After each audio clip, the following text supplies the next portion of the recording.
Hi there, Duke fans. Episode 652 of the DBR, the Duke Basketball Roundup. I'm Jason Evans, here for your listening pleasure. You probably expected to hear like emergency sirens, emergency episode. There's no question we're doing this episode because the Boozer twins have committed to Duke, but it's not an emergency episode because we waited a little while because, I don't know, we were busy this morning. Donald was on the road. Donald Wine, how are you today?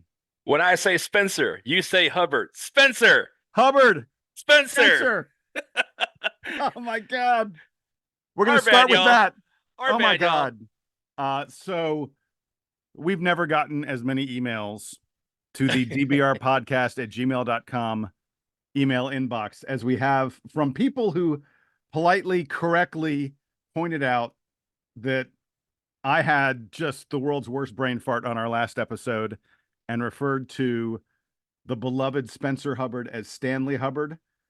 And then Donald committed the terrible sin of following my lead. Yeah, continue. And the great thing was we talked about on the show how the fact that we don't talk about Spencer Hubbard on the show enough, and we want to give him and guys at the end of the bench their due props. And in the process, we just we both had the same brain fart in a way. So our bad to Spencer Hubbard. We really apologize for that, but that doesn't take away from what we were saying, the good things that we were saying. Exactly. I'm sorry, I should say Spencer Hubbard. Spencer.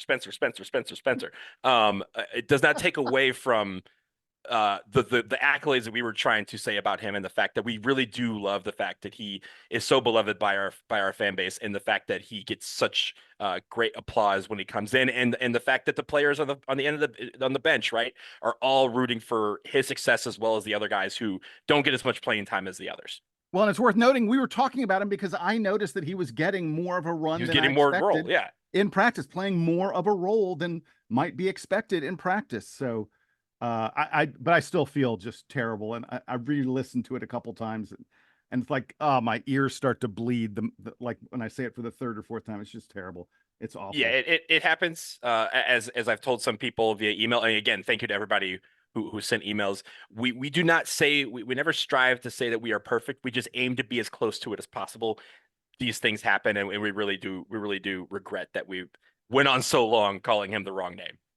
Yeah. So, all right. So let's get to the news, the very good news that the Boozer twins, Carlos Boozer's son, Cayden and Cameron Boozer, have announced for Duke, have committed to the Blue Devils. And Donald, I'm going to get into a long description of them beforehand, but I want to start with this. There are a lot of people out there who think, oh, of course, Carlos Boozer, Duke legend, longtime NBA player, member of the Brotherhood, a guy who represents Duke on the ACC network, for God's sake. Of course, his kids picked Duke. No, this was not an easy recruitment. If you're someone who doesn't follow recruiting closely, you may go, this is a layup. This was an easy one. This was an obvious one. It wasn't at all. Miami and Florida were both very much in there. I know that at the end it was Duke and Miami, but Florida was very much in there. And anyone who really follows recruitment, anyone who really knows this stuff will tell you that a month ago, 2 months ago, it was Miami. Miami was absolutely the leader, and that Duke had an incredible, unbelievable visit. The Boozers came in, they visited campus about 3 weeks ago, I think it was. And that visit was what was the thing that turned the tide. But this was not an easy recruitment. And I wanted to mention something that Adam Finkelstein said, and then Donald, I'll let you go. And then I got a whole bunch of stats and all kinds of other stuff about these guys. Adam Finkelstein, who is an outstanding recruiting expert for CBS Sports, he said, even though this was a tough battle and the perception that, these were Carlos's boys, if we had missed, there are a lot of people out there who don't understand what this battle was. And if we had missed, it would have been a sign to a lot of people who don't understand things that Duke is slipping from a recruiting standpoint. You would have heard folks whispering, Coach K wouldn't have missed on these guys. He wouldn't have missed on the sons of one of his best player. And from a perception standpoint, it would have been a big miss for Scheyer. So on the other hand, it is a big deal for Scheyer to get them. And now that you have in back-to-back years, Cooper Flagg, Cameron Boozer, going back to Derek Lively, Dariq Whitehead, you can really look and say there's no question at this point that Jon Scheyer has continued the great recruiting run that Duke had been on for a decade plus, and that Duke rules the top of the recruiting world for now and into the future. It's the 13th 5-star recruit commit for Jon Scheyer, and he's not even in his 3rd season yet. And the one thing I'll tell you why I know it's a big deal is because a bunch of UConn friends have already texted me trying to tell me that it's not a big deal. Oh yeah, it's a big deal for them. So it's got to be a big deal for everyone here. And I will say this about before we get into the Boozers, there's a couple of things that I noted. One, the announcement video, Duke just went and retweeted it because there's no more national letters of intent. They officially got rid of it today. I know, Jason, me and you had talked about that, right? But they officially got rid of it today. Yep. So the funny thing is I don't know if this is the end of the Another One videos, because that was mainly put out there to signify that they got that you couldn't announce who it was. Right. Yeah. Right. But they retweeted the Boozers video on their feed. So hey, can I just really quick, I just want to mention that announcement video. So humble, so low key. It was mostly about Kamari, who is their brother, their older brother. And we've talked about the story, you know, folks, if you don't know the incredible story of the Boozer family and what they had to go through with Kamari having sickle cell anemia, and they had to that Cameron and Kaden were born when they were born, like their parents, you know, they used in vitro fertilization. Their parents had those kids so that they could get some cells that would cure the sickle cell anemia that Kamari suffered from. And it's such a touching, incredible story. Kamari, by the way, now is a freshman at Mississippi Valley State. He's playing baseball there. But I just thought the fact that their announcement was so humble, and that it was mostly about their brother, like it was him talking to them on the phone and talking about their decision. It wasn't, you know, oftentimes you get these showy things, you know, you get like lots of highlight videos. It was none of that. It was very family oriented. It was very humble and low key. And that is what the entire Boozer family is about. And it was done through the Players Tribune, which again is very, they do a great job at giving players a voice beyond their platform that they have already created.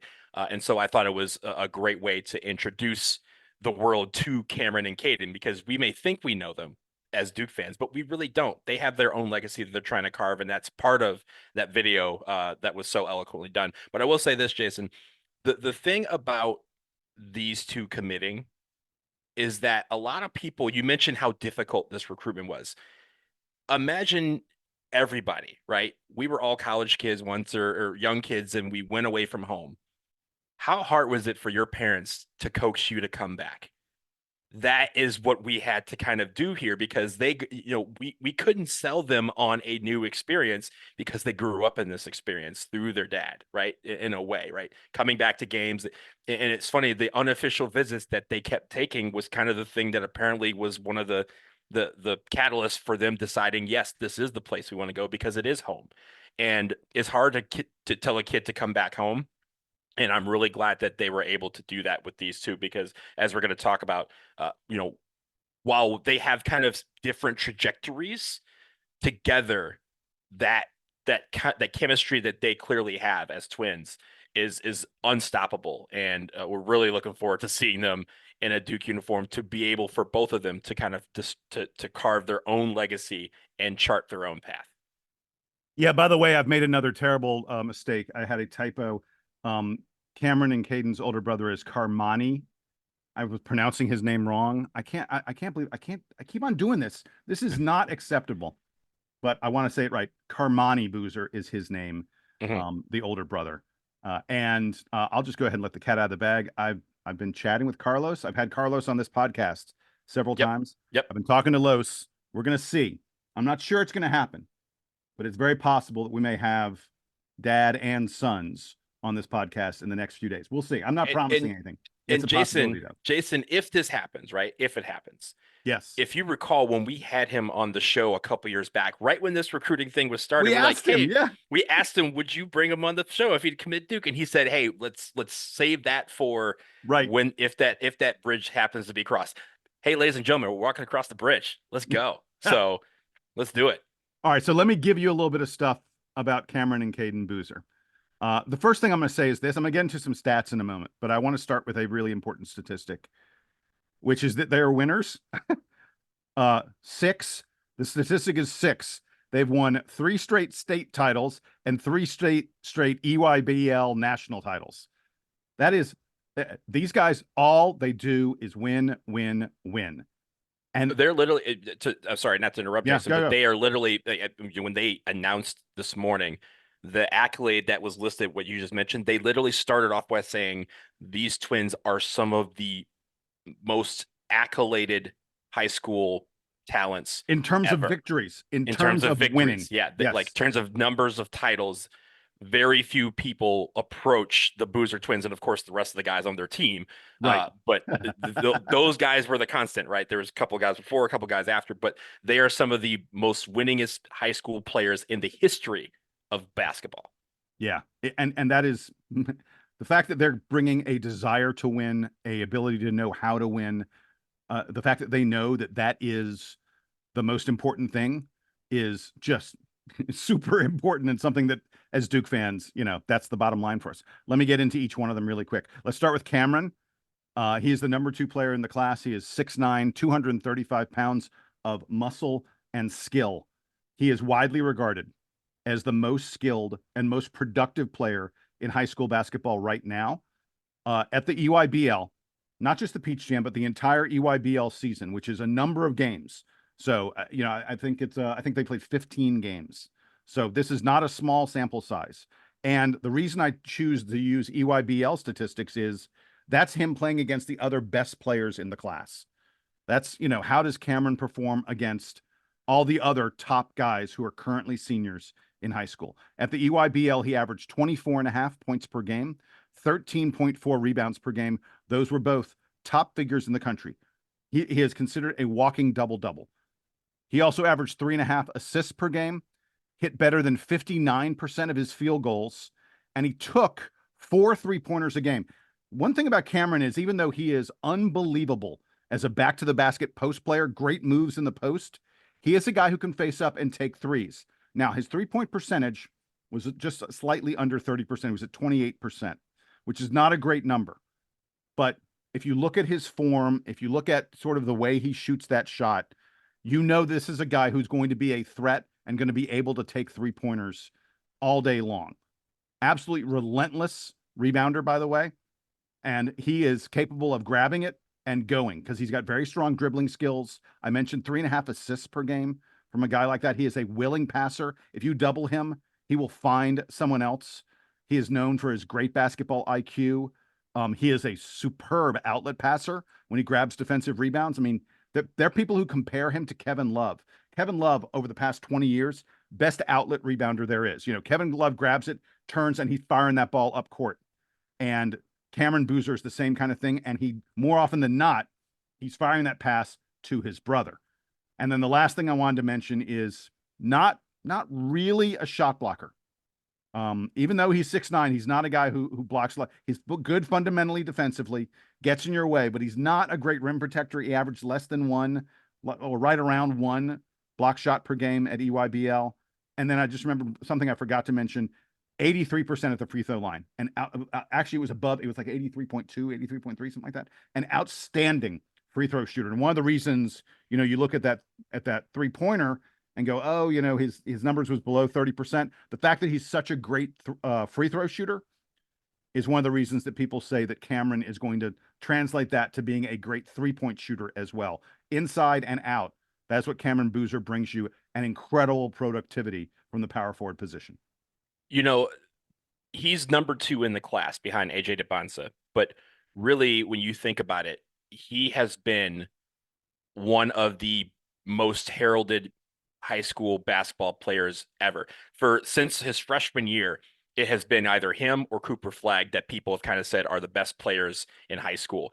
And that was when they were freshmen, right? He has held that title for 3.5 years, and no one has really been able to wrangle it from him, other than maybe a Cooper Flagg for a couple of weeks at a time. They kind of would go back and forth between the two. So the fact that both of them end up at Duke, very, very special. But I also think, despite the fact that he's number 2, in this class, in the ESPN 100, in the 247 composite. Everyone has him number 2 behind AJ DeBonsa, but he is the player most ready to make immediate impact when he That is steps foot such a in great. That is college. so true. That is that We're is the kind of thing. used. Yeah. We're kind of used to, the guys at the top of the rankings sometimes are not necessarily the guys who are going to be the most productive. Like there's potential. Like Derek Lively was a great example. Not that I mean Derek Lively, great player.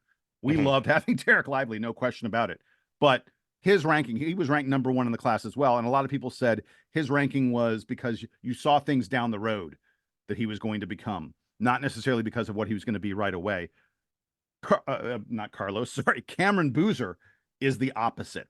Not that he's not going to be great down the road, but he is going to be productive, incredibly productive, literally the moment he steps on campus. It's a great thing because I was about to kind of do the angle of like a Derek Lively or another big man. The reason why this is important is because big men don't usually get that designation of being the most ready to make an impact because they need the ball. They need to have the ball delivered to them. Cameron Boozer is a guy, he's a guy that can, not necessarily he's going to bring the ball up, but he finds a way to get the ball in the position that he wants to exact the production that he needs to do, right? He's not a guy that's just going to wait in the post and say, hey, give me the ball and wait for 5 possessions until you decide to throw it in.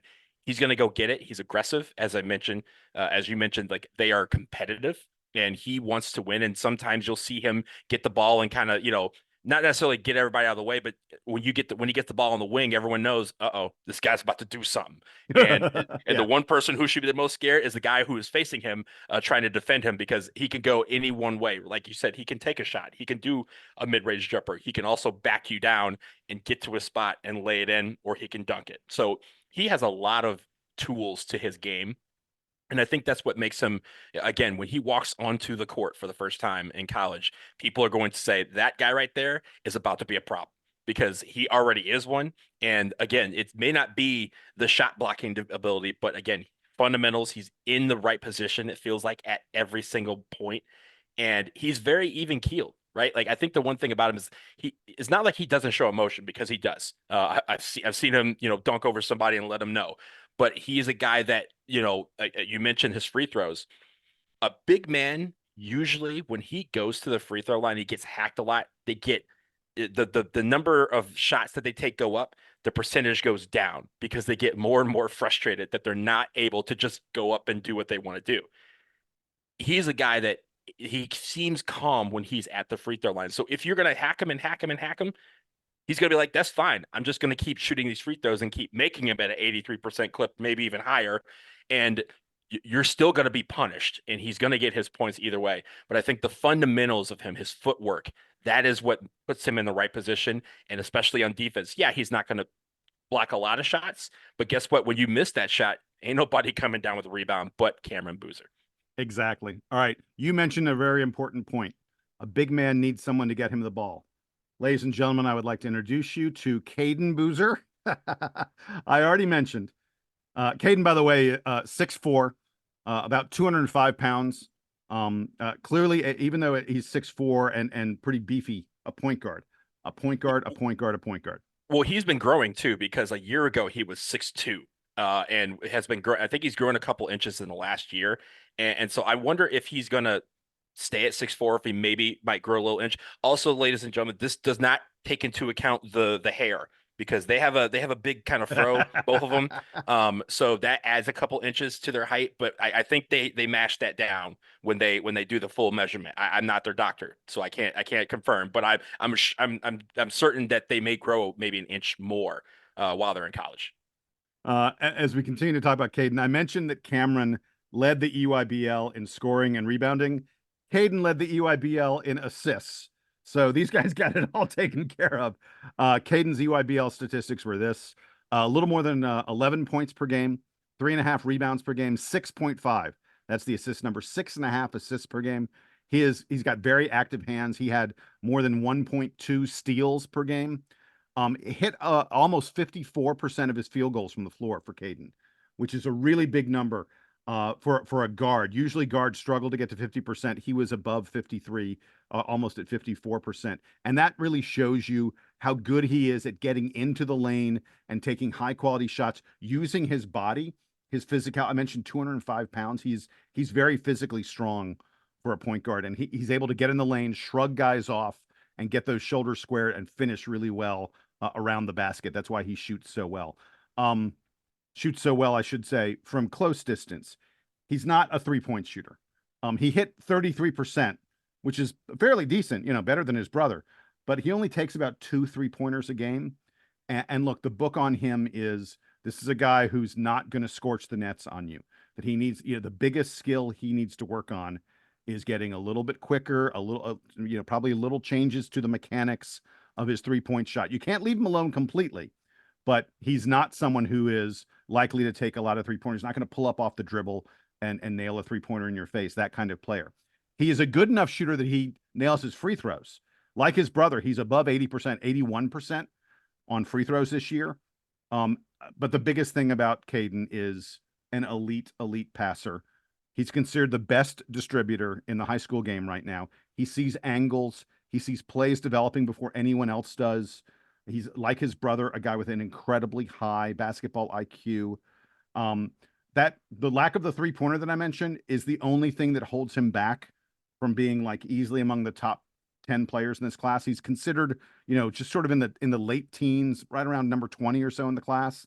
Not that not that these numbers mean all that much, but I think it's that lack of shooting is the only reason. Look, if you just look at him, he's a very strong defender. I mentioned his quick hands. But if you look at the way he distributes the ball, the way he sees the court, if he becomes a better shooter, then he's, an unbelievable player. Even if he doesn't become a better shooter, he is someone who's going to be an impactful college point guard, probably from day one. I mean, look, I don't know exactly what Duke is thinking in terms of who's point guard next year, but if Proctor and Foster both leave, if Duke doesn't get anybody else, if it ends up being Cayden Boozer, that's not a bad option, not at all for Duke. And it's worth mentioning, last thing, and then I'll let you get in. The brothers have been together their whole lives, obviously, their entire high school career. And really, from what we've heard, they didn't really consider, they wanted to pick the same place to go to. That journey together that they've had from the womb until now, that will end in a year, in all likelihood, because Cameron is going to be one and done. He's projected easily to be a top 5 pick in the 2026 NBA draft. Cayden probably, though, is a multi-year player. I've talked about his outside shooting, and I think the NBA needs that from him, needs to see that from him. But it's fairly likely that Duke has brought in a guy who will be one of the best power forwards, one of the best interior players in all of college basketball next year. And they've also brought in a guy who could be their point guard for 2, 3, 4 years down the line. I was just going to mention that he is viewed as more of a air quotes project as far as developing some of the skills and maybe being here more than 1 year. But I think I start with this with Cayden. Jason, when's the last time we had a point guard that was just a facilitator? That was just the best facilitator that you could possibly be. You didn't worry about him shooting threes. You didn't worry about him driving the lane. You didn't worry about him doing anything other than passing the ball and taking the ball from the opposition. That's Cayden Boozer next year when he comes on the campus. He's going to have that ability to surround yourself with other shooters, right? Other guys who can score a lot of points. And that's not to say that he's just going to be, the teams can play 4-on-5 on him, because he will score on you if you let him go. He's a guy that has scored 20 points on multiple occasions. So it's not like he's just going to sit there, take his one shot at the game, and then kind of, bonk out and just pass the ball around the perimeter. He's a guy that gets active. And the best part about him is, like you mentioned, he is a guy that loves to pass. He's an elite passer. And despite the fact that people think that he's a guy that's not going to shoot the ball and they can kind of slough back on him and try to block a passing lane, he still finds his man. Does it help that his man is his twin brother, who's one of the best players in the country? Sure, absolutely. But guess what? That's going to help us next year too, because they have that chemistry already when they walk onto the floor. And I'm really excited about him because, like you said, there's a lot of things that he's really good at, and yet there's still a lot of things that he can work on. And I feel like that we're going to see a lot of that this year, his senior year in high school. He's a guy that is, both of these guys are guys that love to work out. They love to be in the gym, and they love to get better at what they're doing. And I think now that they've committed, they can kind of go, okay, what's the need for next year? Do you need me to be a 40% shooter? Okay, let me work on my shot. Do you need Cameron to be more back to the basket or turn around and face and maybe look at a guy on the wing and kind of break people down. You'll see them working on that in their senior year because again, they love to win, they love to get better. And the one thing about it is, as you mentioned, they're two of the most heralded, most accoladed high school players in the history of basketball. What does that mean? They make their teammates better. They make everyone around them better. And that is what we're getting in the Boozer twins. It's not just Carlos's legacy. These two get to craft their own, and they're going to do it in a very special way. And it's going to be exciting to watch. One more really, really quick note. We've mentioned Carlos's name. Of course, we're talking about the two boys, about Cameron and Kaden. There's one other part of this. I talked about their brother as well. Cece, their mom. Yes, absolutely. Duke had to win her over. I know. I'm a dad. I'll tell you, Donald. There was a reason that these guys almost picked Miami, and it was the possibility of staying home and Cece keeping her boys with her. I know it's difficult for any mom to send the kids away from the nest. So a little shout out right now from us to Cece Boozer, who is letting her kids fly away to Duke. And she will be in the stands. Trust. Yeah, I promise you. Yeah. But I will say this, Jason. You mentioned Carlos. A call back to that interview that we did with him. I think it was 3 years ago. I think Cameron and Kaden were freshmen. Yeah, they were. Yeah, or about to enter their sophomore year. He mentioned, we asked them this directly. We're like, hey, Cameron, Kaden, I know they might have different paths. Like, do you think they're going to go to different schools? And he immediately was like, nope. That's a package deal right there. And we go, oh, we literally broke that news. And so the next day people are like, oh, so Cameron and Kaden are going to go to the same school. So you need to have 2 spots available for them. But really, really glad that it worked out this way. And sure. And I think honestly, Jason, it might be interesting. A lot of teams, when they have a legacy player like these two are about to be, there's some notice of that in the building, right? In Cameron or in the arena. In Cameron, it's not like the number 4 is retired for Carlos Boozer. It's retired for JJ Redick. So they'll look up and see their dad's number, and it has someone else's name on it that came after him or just after him. But it's going to be interesting to, again, Carlos is in that Hall of Honor that is attached to Cameron. Deservedly so. In a bunch of different ways, right? But player, team, a lot of different ways. His name is all over the place. But I'm really looking forward to seeing how these two come into their own. Not even as twins, as individual players. And again, one it might be where we have him for 1 year and Cameron leaves and goes pro, which is what is suspected. But I feel like the Boozer name is going to be in good hands, in 4 good hands in this case, when they all come to school. And I will end with this. I believe we've had a series of twins come through Duke, right? Filipowski was a twin. I believe Cooper Flagg's a twin. But we never got the other one. Now we got both. So we have to figure out what to do. But we got to give out 2 presents at holidays for these twins. Exactly. I love it. Hey, we're going to take a quick break. On the other side, you need to stick around. Do not go away, because we have a special announcement about something that Donald and I are planning for all of you. I don't know if it's going to work, but we're going to try something pretty cool. You can only hear about it if you stick through this quick commercial break.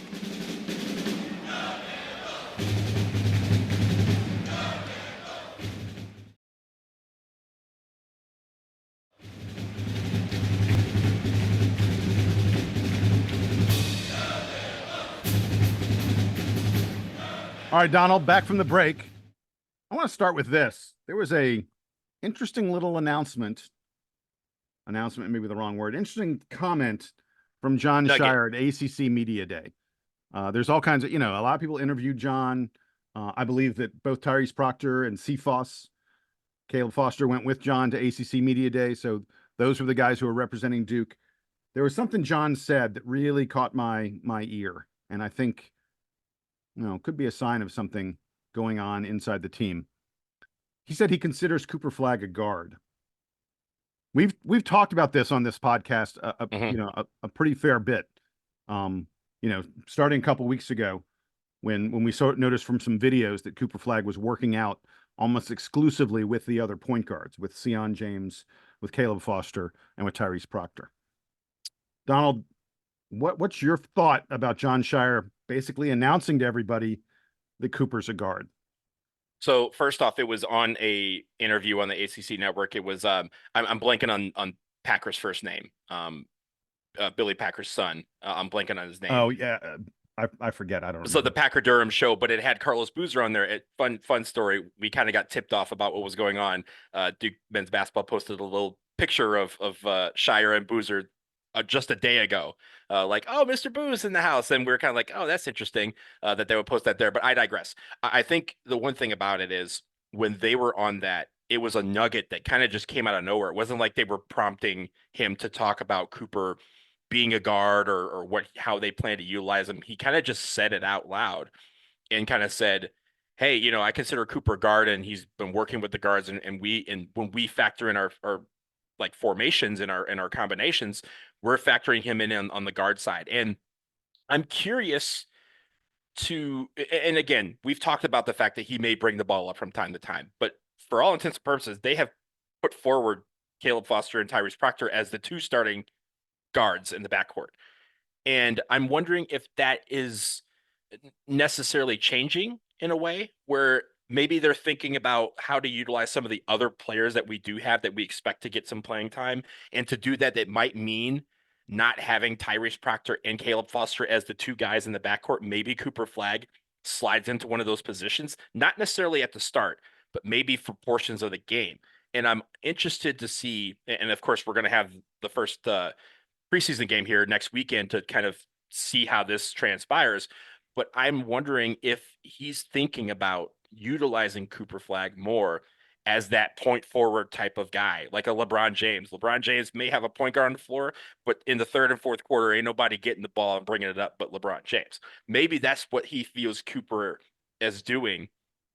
Some point in the game, let the guy start, and then at a certain point, Cooper's got the ball, and Cooper's the one initiating the offense. Cooper's the one kind of getting everybody into a flow and still being able to do damage the way we know that he potentially can. So those were my initial thoughts. But again, let everyone out there, we like to over exaggerate and over analyze things.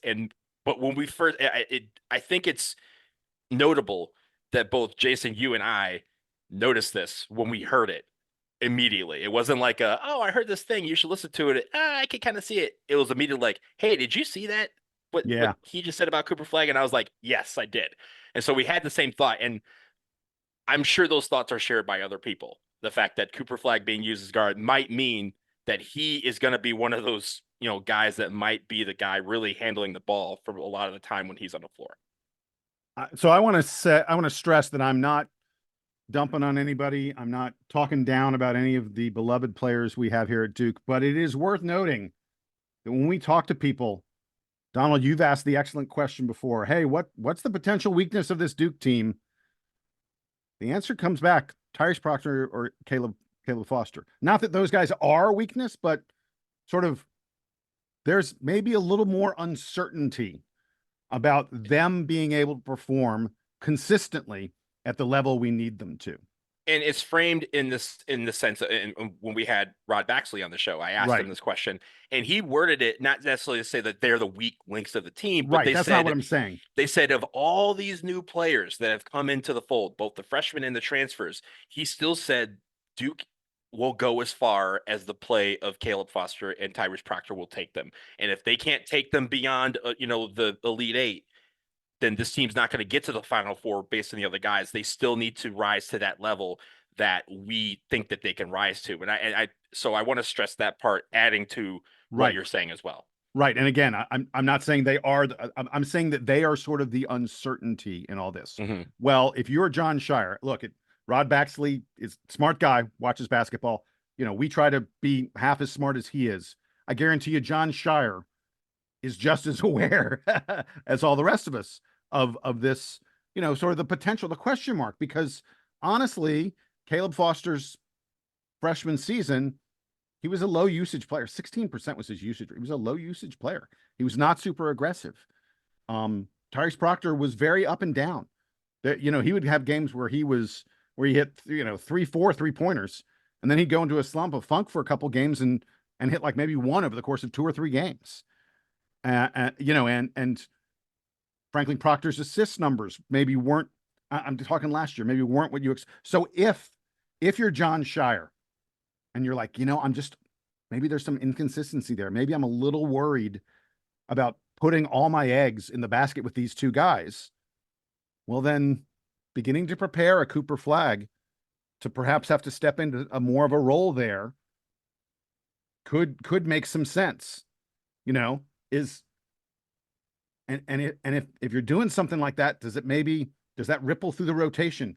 Is that a way that you find minutes perhaps for Isaiah Evans, more minutes for Malik Brown? Because one of the other things Jon Scheyer talked about at ACC Media Day was Malik Brown is just like a ridiculous defender. And they've got to find a way to get him on the floor, Well, right now we're sort of going, well, Malik Brown and, he's just playing the 5. He's just backing up Kamen Malawach. Well, maybe they go, we've got to get Malik Brown on the floor even more. Okay, well, now we've got him and Malawach playing together. Where's Flagg? Oh, maybe we're pushing Flagg all the way up to essentially playing the 1 or the 2. I'm not saying these things are happening. And again, I want to stress, I'm not saying that there's a problem with the current Duke guards. And we haven't even mentioned Sion James, who clearly figures into the mix and all that stuff. Mm-hmm. But it's just an example of the options that Jon Scheyer has at his disposal because of the versatility of someone like a Cooper Flagg. And you have to know that you just mentioned Sion James for the first time. We haven't mentioned Mason Gillis, and guess who was talked about quite a bit on that interview? Mason Gillis and his leadership and his skill and his ability to shoot threes. And again, going back to comparing it to LeBron James, and again, I'm not comparing Cooper Flagg to LeBron James, but this is a similar situation where you have a point forward like a LeBron James, like even like Giannis for the Bucks will sometimes bring the ball up so that he can get everyone else involved. And what happens when that happens is the guy who is supposed to end with the ball starts with the ball, and you have guys who might be better shooters. You might have guys who might be better defenders. You might have guys who might be a little bit taller on the floor around him. Again, not your best 5, but the best 5 that complement what needs to happen with the best player on the floor with the ball in their hands, bringing it up. So with a Cooper Flagg, yes, you could have an Isaiah Evans come in and be on the wing ready to shoot a 3. You can have a Mason Gillis come in, spot up in that corner for a 3. You can have a Sion James who's ready to slash at any given moment. You can even have a Caleb Foster not have to worry about the responsibilities of being the point guard and find a way to get himself free. Tyrese Proctor could do the same thing, and maybe the point guard doesn't necessarily end with the assist, right? Cooper Flagg comes up, he passes it to Caleb Foster in the corner, who might dump it off to a Kamen Malawach or Malik Brown inside for a layup. That's how the possession ends, but it's facilitated, and the catalyst is Cooper Flagg bringing the ball up. So next week, when we play Lincoln, yes, we're playing Lincoln, PA, and we'll preview that next week. But I think people need to understand that the one thing that we should be looking at is not necessarily who starts, not necessarily who finishes, but some of these combinations and how they work. And pay attention to who was bringing the ball up at times. Pay attention to who was in when that happens, because that's going to be the most telling thing for me about where Jon Scheyer's head is at with regards to how he plans to move this team forward as a team, and some of the combinations that could be possible when we actually start playing real basketball games in November. Yeah, I suspect we're going to see a pretty good bit of experimentation. Yes, absolutely. From Jon Scheyer. Early, and that's the way to do it, right? Yeah. Start out, let's see what happens. Okay, both in that work. exhibition, the exhibition against Arizona State, and even our first couple games against Maine and Army. Some experimentation before we get to Kentucky, Arizona, Kansas, and that monster of a non-conference schedule that Duke has before we get into the ACC wars. Donald, I'm going to toss it to you for the next one because we are in your wheelhouse, my friend. We are talking soccer, women's soccer. No one out there knows women's soccer in general, the way my man Donald Wine does. Talk to me about what's been going on in the Duke women's soccer program. Well, let me tell you something. Robbie Church is a legend at Duke. He's been around for a very long time. And before the season started, he announced that this was going to be his final year. The accolades, I'm not even going to get into the accolades because there's so many, they speak for himself. But the one thing that Robbie Church has not done while at Duke was make a team number 1. That has happened, ladies and gentlemen. Duke women's soccer is number 1. They are 10-1 on the season. Robbie Church, again, the head coach. They also have assistant coach. Did they lose their opening game? They lost their second game. Yeah, they lost their second game of the season to Ohio State, and they've won since then. Here's who they've beaten since then. Number 2, UNC at home. First time ever that they have beaten UNC at home. Think about that. We hate UNC. We love beating them in everything that we do. Until this year, the Duke women's soccer team had never beaten them at home. That has been accomplished. They beat number 25 Virginia at home. They beat number 7 Stanford on the road yesterday, and now they're going to play Cal on Sunday on the road. The fact that, and the thing about it, I watched a lot of women's soccer at Duke because my cousin played soccer for Robbie Church and for the Duke Blue Devils. Shout out Alexis Morant. She was the backup goalkeeper on the team. But the one thing about this team is they haven't won a national title, but they've gotten close every single time. Carla Overbeck, who actually used to coach Duke back in the day, is back here as an assistant coach. She's only a 2-time World Cup champion and an Olympic gold medalist for the U.S. women's national team. If you haven't heard of Carla Overbeck, stop right now. Look up Carla Overbeck. She is an absolute legend, period. But she's on this team as an assistant coach, and everyone has kind of rallied around the fact that they want to send Robbie Church out as a champion. Well, this team has been built to do that, and somehow they have really, really come together in a way that other teams haven't in previous years. Super, super happy for their success so far, and keep an eye on them because they're going to be hopefully playing well into November and even into December when that College Cup comes around. Hopefully Duke is one of those Final Four, and maybe, just maybe, they can send out Robbie Church as the last man standing with his hand in the air saying, we're number 1. That would be very, very nice. It is worth noting, by the way, that the ACC is an absolute gauntlet. It's just ridiculous. It's a monster. Just a monster. And that's before we added. That's before we added Stanford and Cal. Yeah, the ACC in women's soccer is like the SEC is in men's football. The number 1 team you said is Duke. The number 2 team is North Carolina. The number 3 team is Wake Forest. I mean, come on. Stanford's number 7. You just get Notre Dame's number 13, Cal's number 17. It just goes on. Virginia Tech, Florida State, Virginia. Everybody's ranked. The entire conference is ranked. It's outrageous. If you can even have a winning record in the ACC, then you are clearly one of the top 10 teams in the country. That is how hard it is to get victories in this and how impressive this conference is. So for Duke to beat Carolina, to ascend all the way to number 1, yes, I am here for every second of it. All right, Donald, we got one other thing. We have mentioned that Duke plays Lincoln next weekend on Saturday. The game is at I believe 1 p.m., right? Mm-hmm. 1 p.m. Eastern time. All right, we're going to try something. All you folks out there. I think we were inspired by the Dribble for Victory when I had 25 plus people come up and say hi to me. And all these people were like, oh, it's great to meet you. Great to see you. Well, at 4 p.m. next Saturday, approximately an hour after the game over Lincoln, the exhibition over Lincoln is done, we're going to open up a Zoom room. We'll be putting out details of how you can get into that Zoom room, and we're going to do our first live podcast. And by live, I mean me and Donald and all of you.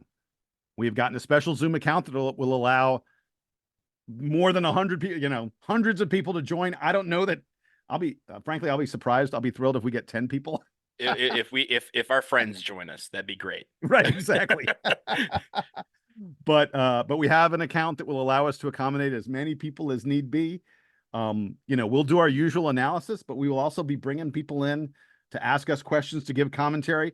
Lord knows Donald and I are not the final word, not by any stretch of the imagination. This is just something we're going to try, and we'll see how it works. It's an exhibition game, and it's sort of an exhibition podcast, so to speak. Right, Donald? Yeah. And the funny thing is, Jason, for years, we have tried to do a live show. That was one of the things that we tried to do early on.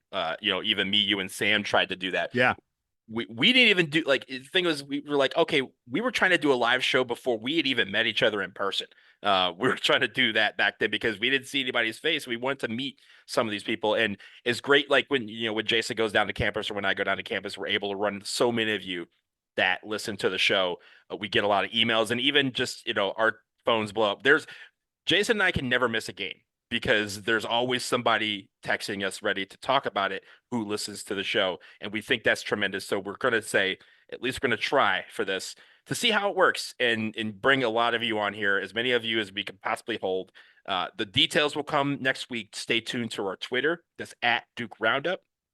Jason will post it in the DBR forums, DukeBasketballReport.com. You click on the forums page. You don't have to register to look at it, but you may need to register to comment on it, which we obviously encourage. But I will say we'll post the information there, and we'll see how it goes. I will say, please be respectful. That's the one thing the only caveat, be respectful of everybody. We will kick people out. We will have that ability to do that. And we obviously don't want to do that. But the one thing is we wanted to meet as many of you as possible. And sometimes it's very hard to do when we're in person, to meet a bunch of people in person. So we're going to try and do it via the Zoom and see how it works. And if it works well, we'll obviously do it again. But this is going to be a great, great opportunity to do it, and a way for us to really fully feel like we're getting closer to the start of the season. Yeah, it'll be fun. It'll be exciting, I think. And look, anytime we try and do one of these meetups, it's geographically limited, and Right. Duke fans are all over the place. We check our records sometimes. I'm stunned by the people who are listening to us in Europe and Asia and places like that, Africa, folks, of course, all over the U.S., Canada, South America. There are Duke fans on every corner of this globe, and at least a small percentage of them, a tiny, tiny percentage, has found this podcast. And so this will be a chance, no matter where you are, 4 p.m. Eastern time next Saturday, about an hour after the exhibition is done and finished. That is when we will have the Zoom room open. And again, we'll be sending out information about how you get into it. And wear your favorite Duke shirt, your favorite Duke jersey. Yeah. Don't like, say that if you're a Carolina fan, we don't need to, you keep that over there. If you're a Carolina fan that's a Duke fan, great. Wear the Duke stuff. Wear the right blue. If someone wants to get us one of those Victory Bell shirts that just came out, that Nike put out, you could, DBR Podcast at gmail.com. We'd love to take one.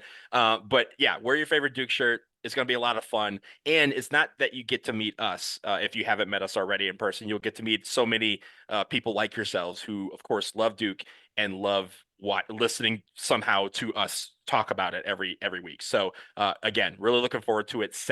Next Saturday, after the Lincoln PA game, Julius Hodge is coming back to Cameron. We'll talk about that later this week. But set 4 p.m. Eastern time, we're going to be on here, and we're going to record just like we do, and we were going to release it. So it's not, we were thinking about how we do the video part of things and stuff, but the audio at least will be a nice little podcast. So if you don't get to make it, you will get to listen to it after that. Yeah, exactly. Hey, one last quick thing before we go. I noticed this earlier and I forgot to put it in there. We got a headline about the Boozer brothers committing to Duke. Oh, Jeffrey Lamb sent us a headline.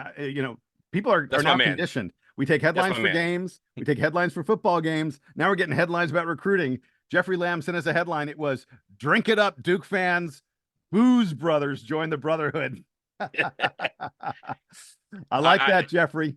Hey, Jeff, I'm having one right now. So we'll just leave it at that. Very nice.